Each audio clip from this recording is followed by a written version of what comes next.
मौजूदा दौर विच नात गोई नूं अपना तारुफ बनाने वाले सूफी शायर अब्दुल हमीद निज़ामी होरी दुनिया तो रुखसत हो गए। ठंड अखियां नूं अब्दुल हमीद आसी दे नाम तो गज़लां ते नज़मां राहीं शोहरत कमाउण वाले रब दे इस बंदे ने ऐन जवानी विच अपना तखल्लुस आसी तो निज़ामी रख लिया। तखल्लुस दे नाल उन्हां दी शायरी दा रुख भी तब्दील हो गया। हुण उन्हां दे तखय्युल ते अखरां दा मरकज़ जनाब नबी आखिरुज़्ज़मान सल्लल्लाहु अलैहि वसल्लम सन। दुनियादारी दियां रावां छड्ड के ए मुसाफिर तसव्वुफ दी बुक्कल मार के हकीकी मुहब्बतां दे सच्चे काबे दा तवाफ करन लग पिया। मेरे दोस्त बां बेली अब्दुल हमीद निज़ामी होरी तसव्वुफ की मुजस्सम तस्वीर सन।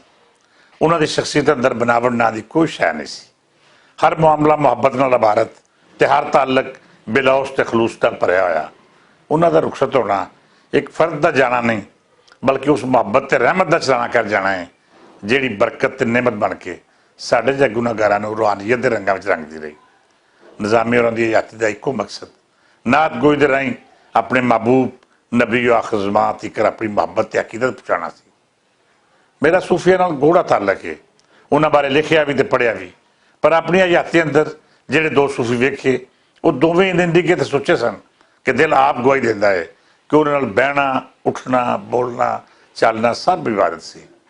पहले हफीज़ ताहिब होरी सन ते दूजे अब्दुल हमीद निज़ामी। एक पहला टुर गया ते दूजे अज अपनी असल मंजिल पर परत गए ने। अब्दुल हमीद निज़ामी होरा नात दे खेतर अंदर नवी दुनिया आबाद कीती जिदियां फजावां अकीदत दे फुल्लां नाल महक रहियां सन। हुण उन्हां दी हयाती दा कल्ला मकसद मदीने वाले आका दियां रावां नूं अपनी शायरी राहीं सजाउंदे रहना सी। सैयदना हाशिरुन नबी पाक सल्लल्लाहु अलैहि वसल्लम दा इसम पाक है। इहदा कहना है कि हशर च कम आने वाले। इहदी शरह दे शेर रसने कि हशर च तेरे पिछे होणगे औगण हारे रोंदे होणगे ते रब दे गज़ब तो सारे लोकी तेरे कदमी लगे होणगे। आका उठ के सब तो पहला कम बख्शिश दे कीते होणगे। सुनिया रब मनावन दे लई आका अगे अगे होणगे। पूरे दिमाग दे बंदे साडे कोल बहुत घट हैं। इन्हां दे विचों एक बंदा पूरे दिमाग वाला अज वो भी सानू छड्ड के टुर गया। निज़ामी साहब सूफी रीत दे वो बंदे सन जिन्हां ने प्यार वंडना सिखा सी। अजे तो वो मुबारकां लै रहे सन सदारती अवार्ड दियां, लेकिन हयाती बेवफाई कर गई। इस बेवफाई ते पूरी पंजाबी कौम नूं अफसोस है। साडे मुआशरे का एक वड्डा अलमिया यह भी है कि साडा मुबल्लिग या साडा शायर जो लिखदा बोलदा या कहंदा है उसकी अपनी हयाती उहदे तो बहुत मुख्तलिफ हुंदी है। अब्दुल हमीद निज़ामी साहब की शख्सियत का जायज़ा लईए तो उन्हें जो लिखिया जो आख्या जिहड़ा फलसफा उन्हें किताबां राहीं पेश किया उन्हां दी अपनी जिंदगी उन्हां दी अपनी शख्सियत भी उहदा मुजस्सम तसव्वुर और तस्वीर है।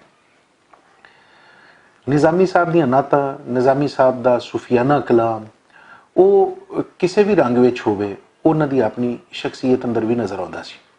दरवेश आदमी सन, सूफी आदमी सन, दूजियां नाल मुहब्बत करते सन, कदी उन्हां तो किसी नूं तकलीफ नहीं पहुंची और सब तो वड्डी गल यह है कि उन्हां माँ बोली का सिर उच्चा किया।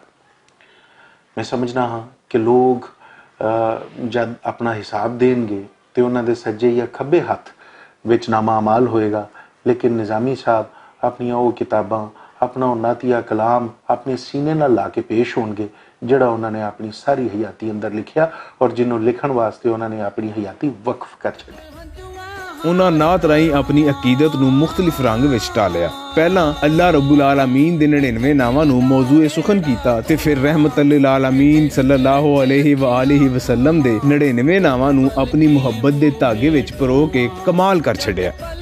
अकीदत ते मुहब्बत का इजहार करने के तरीके वक्खो वक्ख ने।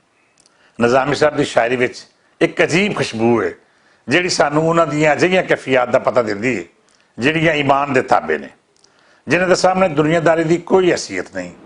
मदीने दीयां गलियां होण या सबज गुंबद दे परछावे सजदा रेज़ हुंदे अखर, इश्क हकीकी दीयां बुलंदियां वेखदा तखय्युल होवे या तसव्वुफ विच डुब्बी शायरी, अल्लाह रब्बुल आलमीन दे ना होण या रहमत आलम दे 99 ਸਫਾਤੀ ਨਾਮਾਂ ਦੀ ਗੱਲ ਹੋਵੇ, ਨਿਜ਼ਾਮੀ ਹੋਰਾਂ ਸ਼ਾਇਰੀ ਨਹੀਂ ਕੀਤੀ ਬਲਕਿ ਆਪਣਾ ਦਿਲ ਕੱਢ ਕੇ ਵਰਕਿਆ ਉੱਤੇ ਰੱਖ ਦਿੱਤਾ ਹੈ। ਨਿਜ਼ਾਮੀ ਹੋਰਾਂ ਦਾ ਨਾਮ ਹੈ ਮਾਲ ਇਹੋ ਮੁਹੱਬਤਾਂ ਨੇ ਜਿਨ੍ਹਾਂ ਨੂੰ ਉਹਨਾਂ ਆਪਣੀ ਆਜ਼ਾਦੀ ਦਾ ਮਕਸਦ ਬਣਾ ਕੇ ਜੀਵਨ ਪੂਰਾ ਕੀਤਾ। ਉਹ ਸੱਚੇ ਆਸ਼ਿਕ ਰਸੂਲ ਤੇ ਇਸ ਦੌਰ ਦੇ ਸੂਫੀ ਸਨ ਜਿਨ੍ਹਾਂ ਹਮੇਸ਼ਾ ਦੂਜਿਆਂ ਨੂੰ ਮੁਹੱਬਤਾਂ ਹੀ ਵੰਡੀਆਂ। ਦੁਨੀਆ ਦੀ ਤਾਰੀਖ ਵੇਖੀਏ ਤਾਂ ਸਾਨੂੰ ਬਹੁਤ ਸਾਰੀ ਮਜ਼ਹਬੀ ਸ਼ਾਇਰੀ ਮਿਲਦੀ ਹੈ, ਲੇਕਿਨ ਅਬਦੁਲ ਹਮੀਦ ਨਿਜ਼ਾਮੀ ਹੋਰਾਂ ਨੇ ਜਿਸ ਤਰ੍ਹਾਂ ਅੱਲਾਹ ਤਾਲਾ ਦੇ ਸਿਫਾਤੀ ਨਾਮ ਜਾਂ ਹਜ਼ੂਰ ਕਰੀਮ ਸੱਲੱਲਾਹੁ ਅਲੈਹਿ ਵਸੱਲਮ ਦੇ 99 ਸਿਫਾਤੀ ਨਾਮਾਂ ਨੂੰ ਮਨਜ਼ੂਮ ਕੀਤਾ ਹੈ, ਇਹਦੀ ਮਿਸਾਲ ਕਿਤੇ ਨਹੀਂ ਮਿਲਦੀ। ਇਹ ਨਾਤ ਦਾ ਨਵਾਂ ਆਹੰਗ, ਨਵਾਂ ਰੰਗ ਹੈ ਜਿਹਦੀ ਬੁਨਿਆਦ, ਜਿਹਦੇ ਮੋਜਿਦ ਜਿਹੜੇ ਨੇ ਉਹ ਜਨਾਬ ਹਮੀਦ ਨਿਜ਼ਾਮੀ ਸਾਹਿਬ ਨੇ। ਅੱਲਾਹ ਤਾਲਾ ਉਹਨਾਂ ਦੀਆਂ ਅਗਲੀਆਂ ਮੰਜ਼ਲਾਂ ਆਸਾਨ ਕਰੇ ਔਰ ਉਹਨਾਂ ਨੂੰ ਆਪਣੇ ਜਵਾਰੇ ਰਹਿਮਤ ਦੇ ਵਿੱਚ ਜਗ੍ਹਾ ਦੇਵੇ। ਤੇ ਰਹੀ ਗੱਲ ਦੁਨੀਆ ਦੀ, ਤੇ ਦੁਨੀਆ 'ਚ ਅਜਿਹੇ ਜਿਹੜੇ ਲੋਕ ਨੇ ਉਹ ਰਹਿਮਤ ਬਣ ਕੇ ਆਉਂਦੇ ਨੇ ਔਰ ਦੁਆ ਬਣ ਕੇ ਰੁਖਸਤ ਹੋ ਜਾਂਦੇ ਨੇ।